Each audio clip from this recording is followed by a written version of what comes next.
By a twist of fate, and by twist of fate I mean series of bloody historical events, most of the world now follows the Gregorian calendar, and that means it's the 1st of January on Saturday. And that means today we're talking about New Year. That's lots of words and phrases like a fresh start, got any plans for New Year? See you in the new year. Captures the New Year spirit, letting off fireworks, every man and his dog, make New Year's resolutions, dry January and ill will.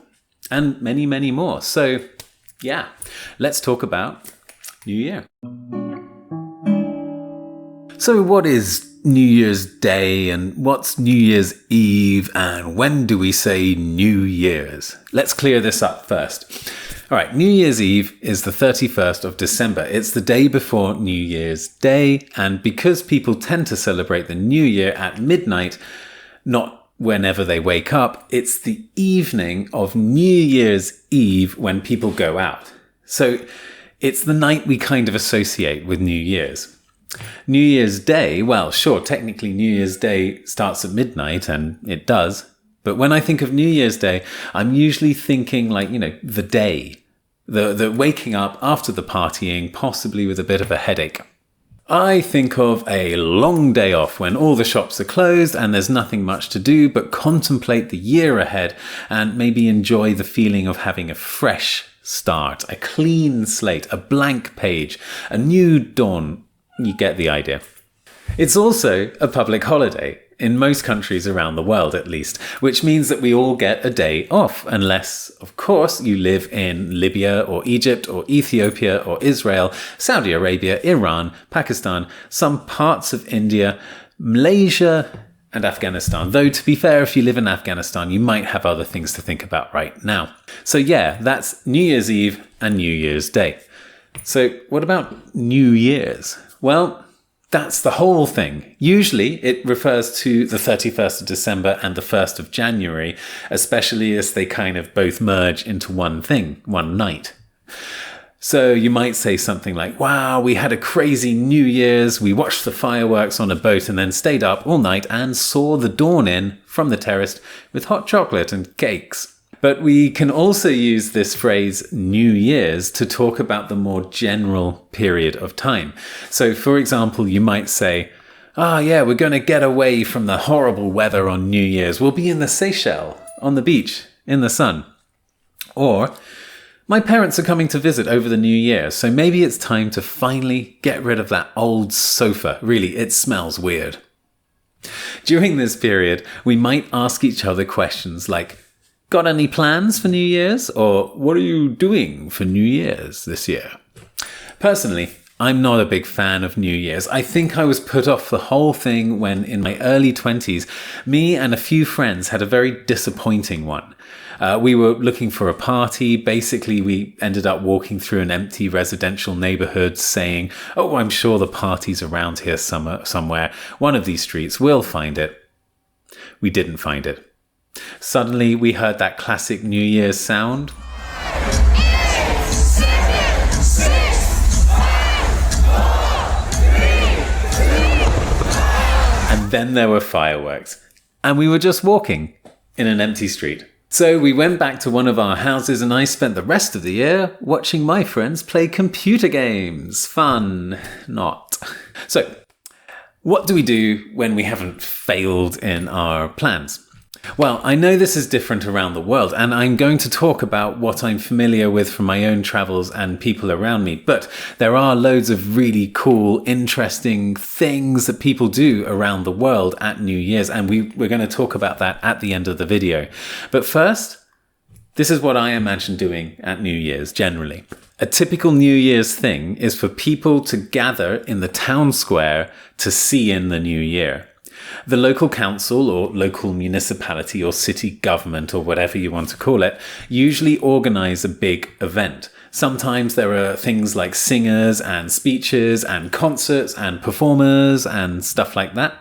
And sometimes it's just lots of people hanging out in the square. You get the countdown to New Year's, the New Year's countdown.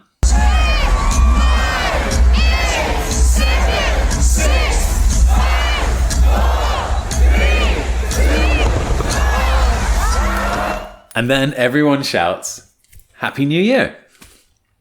In America, they like to sing Auld Lang Syne. It's a Scottish folk song with lyrics written by the Scottish national hero, not Mel Gibson, Robert Burns, poet and writer.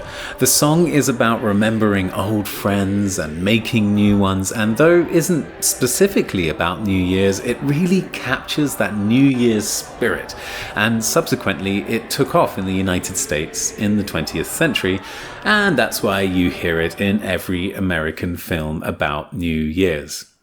At this point, there are usually fireworks, big, explosive, bright lights in the sky. In countries where fireworks are regulated, like Ireland and Australia, the local government fireworks will be the only ones you see. But if you live somewhere like Bulgaria, where I live, you'll see fireworks everywhere. Seriously, it is apocalyptic out there. As early as 20 minutes before midnight, people start letting off fireworks from their balconies, from their roofs, from their gardens. By midnight, the sky is completely full of them, and they don't stop for another half an hour at least, maybe 40 minutes. It's like every man and his dog is letting off fireworks. But once the excitement has died down, it's time to look forward to the new year. New Year's is often associated with a fresh start, starting things over again. A lot of people like to make New Year's resolutions at this time of year. New Year's resolutions are like little promises to yourself that you're supposed to keep for the whole year, but that in reality tend to last until around January the 20th, something like that. Things like, I'll stop annoying my sister, or I'll stop driving to work and I'll start walking, or I'll eat more than one piece of fruit every day, or I'll stop messaging random strangers and asking them what they thought about the new Star Wars films. Whether you keep your resolutions or whether you end up breaking your resolutions, well, that's up to you, isn't it? In the US and Europe, a lot of people do dry January. This basically involves giving up alcohol for the whole month. I know, that shouldn't be too hard, right? I mean, not drinking for 30 days, but then have you been to the UK? Drinking can almost be like a religion over there. So doing dry January is actually quite a radical thing to do for some people. It's unclear when and where dry January started. Some even point to Finland in the 1930s with their Sober January campaign for the war effort. But it's gained popularity in the last 10 years or so and has become a formal public health campaign in countries across Europe and states across the states. But how do people around the world celebrate New Year? It probably won't surprise you that there are lots of fun and interesting things that people do at this time of year. In Spain, for example, you wait for the New Year's countdown and the church bells marking midnight with 12 rings of the bell, and you eat one grape for each bell chime. Yeah, a grape. Originally, this was a way to sell more grapes. Well, at least 12 per person. But this has actually caught on as a national tradition. Ready? Now. Wait. Now.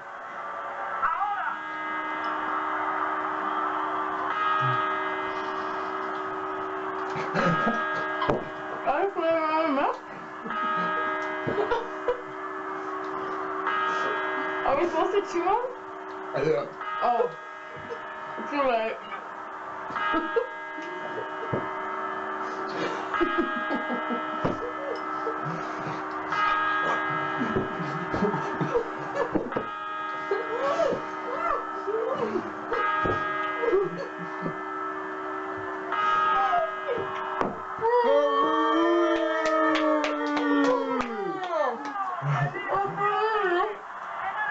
It's a good thing they don't follow the same pattern in Japan, though. While Spain rings its bells 12 times, Buddhist temples in Japan ring theirs 108 times. The 108th ring marking midnight. Why 108? Well, this is to represent the 108 earthly desires we need to overcome to reach nirvana. These include cruelty, being nasty to things, rage, being angry, tyranny, that's controlling other people through fear, deceit, lying or not telling the truth, and desire for fame. That's using Instagram. In the Netherlands, people eat oliebollen. I hope I pronounced that right. Oliebollen. This is basically deep fried dough. That's flour and water fried in oil. Why? Well, apparently, if you didn't do this, the German goddess Perchta would cut open your stomach with a sword and fill it with trash. Because apparently that's just something she does. She's kind of a jerk that way. But if your stomach's full of deep fried dough balls, she can't do it. So there. In Russia, it's quite common to celebrate the New Year by jumping into a freezing cold lake. That's all I'm saying about that. In Turkey, wearing something red is a thing to do during New Year's. And in Italy, it needs to be specifically red underwear. This is because red is associated with fertility, the ability to have babies. So wear red underwear, have lots of babies. That's how it works. My favourite, though, is the Danish tradition of throwing china. Not the country china, but china. White plates, bowls and cups, this stuff. Throwing china at your neighbour's front door and smashing it. Smashing the china, hopefully not the door. This is a kind of therapy. The idea is to vent any anger you have with your neighbours so that you can start the new year without any ill will. Friends again. Oh, hang on. Actually, you know what? That's not my favourite. My favourite's Colombia, where you pick up an empty suitcase, take it outside, walk around the block, that's the block of buildings you live in, and then you just come back with the empty suitcase. Apparently, this is a way to ensure that your year will be full of travel. And with COVID still with us, this is now my favourite New Year's tradition. Go Colombia. But what about your New Year's traditions? What do you do at New Year's? Are there any particular things that you do in your family or in your country? Let me know in the comments. Or just tell me what you're planning to do this year. Have you got any plans for New Year's? Do you celebrate New Year's? If not, why not? Let me know in the comments. And let's talk about New Year's. But for now, there's one thing I'm going to do.